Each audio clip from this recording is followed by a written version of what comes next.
And using indexes.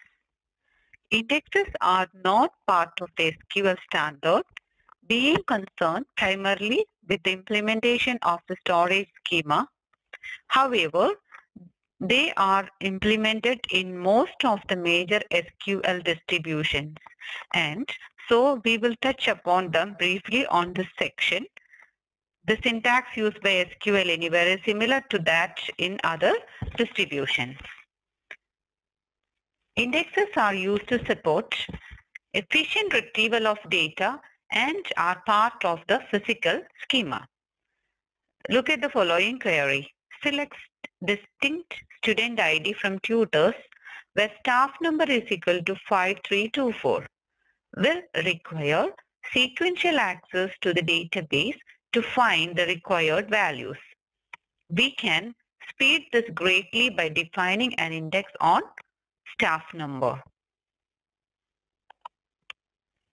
Building an index, not an SQL standard. The common syntax is create is the keyword, and this is an optional value, unique. Create index. If you want, you can give unique also. And the name of the index, on, and the table, which table you are using, and the on which column you are creating an index. For example, create index. Tutor index is the index name. On tutors table, on which column name, staff number. So it will create an index for the staff numbers in the tutors table. The cost of using an index. Indexes require space.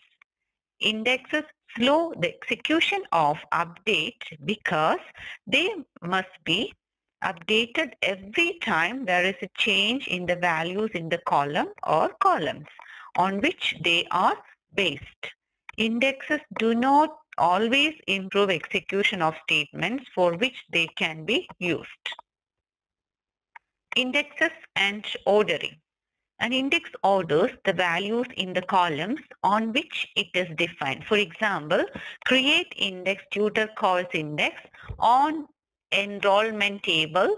So we have, first of all, based on course code in ascending, enrollment date in descending order.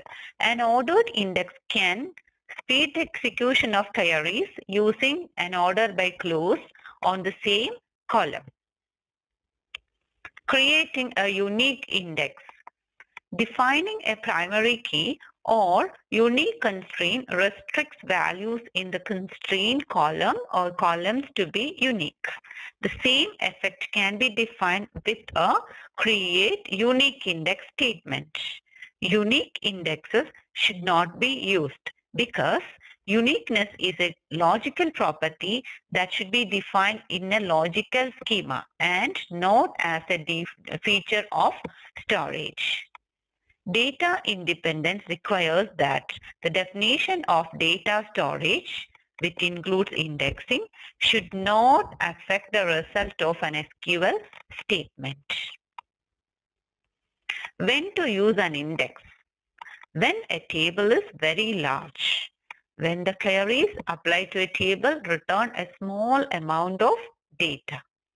When the data in the column is highly varied or contains many occurrences of null.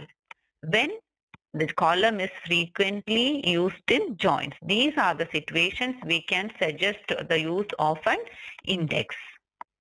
When not to use an index, should not use indexes on small tables and do not use index on columns that are regularly updated.